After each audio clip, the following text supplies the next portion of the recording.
Just constantly always adjusting my lights. Like always, always.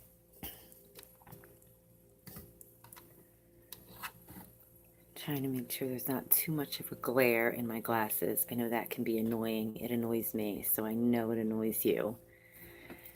It's still a little bit dark on the Facebook. But let's see if that there is a little bit better. As soon as my Facebook Live starts, we can then start. It's lagging behind. I should know to click that one first, because that would be beneficial if I click that one first, because it is still not started. But welcome, welcome, welcome to 5 Days of Magic. I hope you are having a magical and beautiful day. I know I certainly am. Come on, Facebook, catch up with us. Catch up with us, catch up with us, catch up with us.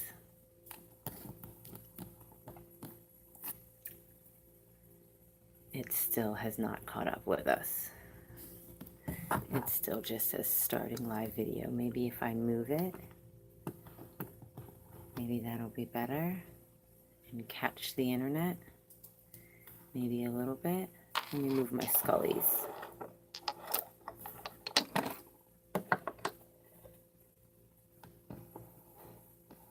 Oh, nope. Then that's in you guys' way. Don't want to do that. There we go. I'll have it right there, and that'll work. And let's see if, hello, start the live video, Facebook. Let's get it popping. What are you doing? It's messing with me today. Oh, technology. Oh, technology. But we've been 2 minutes in already, and I don't want to just still sit here silent, because that's not fair to y'all. So welcome, welcome to day 3 of 5 Days of Magic. We are on day 3. Natasha Monique here, your modern day witch and intuitive tarot and oracle guide. Here to help lift your vibration one day at a time, one lesson at a time, one tarot reading at a time, spreading my knowledge as much as I can to help us all be bright, light, and expansive. All right, that's aggravating me. Let me try to start that over again. Yeah, and it's still not giving it to me. So when that catches up, that'll catch up. But day 3, everyday magic is what we're talking about today. I have an example of everyday magic right here with me. This is called I'm going to say the actual name wrong. Crystallite? Blah, blah, blah, blah, blah. Yeah, I'm going to say the name wrong. But Fairy's Cross is the more common name for it. Beautiful stone that is naturally formed with this cross shape in it. Like, how beautiful is that? Is that not magical? It really, really is. When people think of magic, they really do think of the external, the bibbity bobbity boo, that external factor of it. When really, magic happens every day. Magic happens in nature.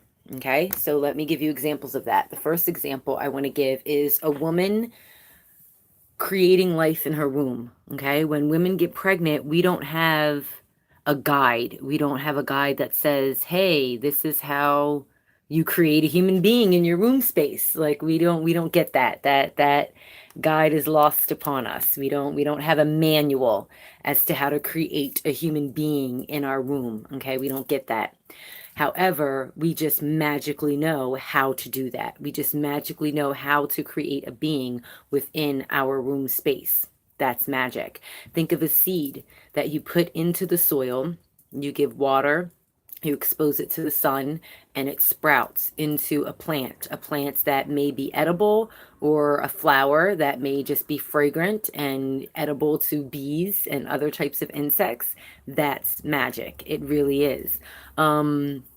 Canyons carved from water eroding rock. One doesn't think that water can actually shape rock, but it does. That's what canyons are. It's water shaping that rock, really driving through that canyon and creating that structure, like the Grand Canyon that was created from water eroding through the rock. Magical. Same thing with karsts. Karsts are large rock structures that come up from the ocean, and it was some type of mountainous area, and the water around it formed it into that type of structure. So it's water shaping rock. Okay, that's magic. The ability for natural occurrences to really interact and shape each other is truly magical. That's just what it is. It's just truly magical. Some say, okay, no, Natasha, that's not magic. That's science. That's just science. But is not science magic? Are they not one of the same? Are they not kind of the same thing? Like, understanding science helps one understand magic. That is part of my journey in really coming into myself as a witch, was studying physics. I was always interested in chemistry and biology and things like that. But it wasn't until in my later life, as recently as like what, about 8 to 10 years ago, I started really studying physics. Like, I took it in high school, studied it in high school, but really didn't get it in high school. So come back years, like 10 years after high school, I'm like, okay, yeah, let me study some more physics. And I got it. Like, it clicked. It clicked in there. And I just saw that we are all magic. We are all one and the same. We are all created from the same stuff. We're created from the stuff in the universe. Those stars, we are star people. We're created from that star magic, that star dust, those things that are present in all of the planets in our solar system and all of the stars that are in the universe. We have that stuff in us. We have all of those same materials. Those materials exist out there, they exist in here, they exist in Earth. So it's all that connection. We're made of all of those same substances, and we are energy. We can access that energy because we are that energy, and we can do that every single day. Every single day, we can tap into the energy of the universe, and using that energy, that chaotic, abundant energy, we can actually shape the way our lives turn out. So I know you guys all know that negative Nancy, that naysayer who's always got something negative to say about anything. That person is not tapped into the abundant wonderment of the universe. They're tapped into their own ego and their own internal energy that keeps them stank and down and talking shit about everything. When you flip that and you're able to know that you are connected to the universe and you have that connection to the universe, you then know that you are light, bright, and expansive. You are a star child. You are a being of the cosmos. And when, like, even I was just talking with my stepmother the other day about this, and she's like, oh, saying that, that's crazy that, how is that crazy that we are star people? How is that crazy that we are connected to the universe in that type of substantial way? It's crazy to think that we are alone. That's really what's crazy. It's crazy to think that we are the only beings of intelligence in the entire universe. Because magic does not only happen here, it happens everywhere around the cosmos. We can connect to all of those beings that are around the cosmos. Those beings can connect to us, so therefore we in turn can turn around and connect to them. Oh, this little piece of hair is driving me crazy. Sorry. There we go. Got it. Pop the throw up. So yeah, we can connect to those star beings that are our ancestors. We can definitely connect to them. We can access all of the energy in the universe because it's there for the taking. It's there for us to access, and it's there for us to use and utilize in abundance. That spiritual connection between us and the universe, that's magic. That's what it is. And that can be tapped into every single day and used every single day.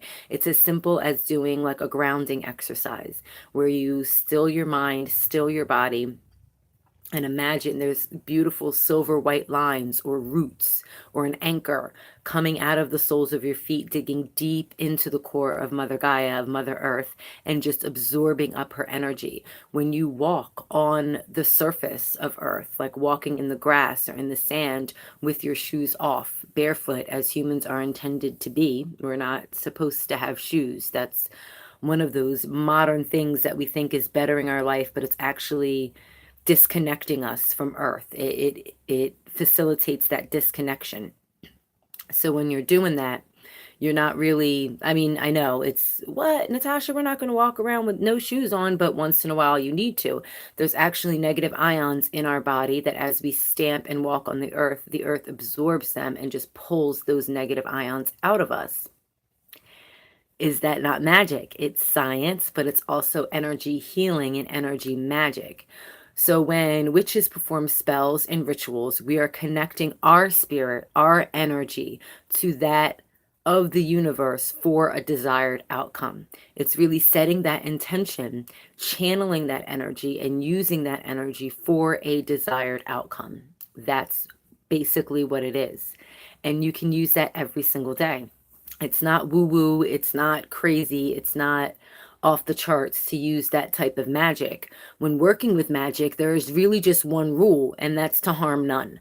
And I know some people throw that to the wind, like, fuck it, I want to harm people and can't get down with you. Sorry. Because I live by that creed to harm none, and I hope that you live by that creed to harm none as well, because that is basically the best way in which to use magic is to harm none, to make sure that you're doing things that are in accordance and in alignment with those higher vibrations. So then that comes back to you. It then comes back to you. So magic that can be used every day are things like grounding. Like I said, that is energy work. It's grounding. Using herbs in your everyday, like drinking a nice herbal tea to help heal you. Just, having that with some honey, lavender, having a little, just put some fresh lavender. It'll dry out on its own. Put that in like a little sachet and keep that by your bed. That smell of lavender will help you to sleep. Using rose petals in your bath to help you with your self-love practices. Okay, when you're really trying to relax and feel yourself, using roses to help you to really connect with that loving energy. That's all magic.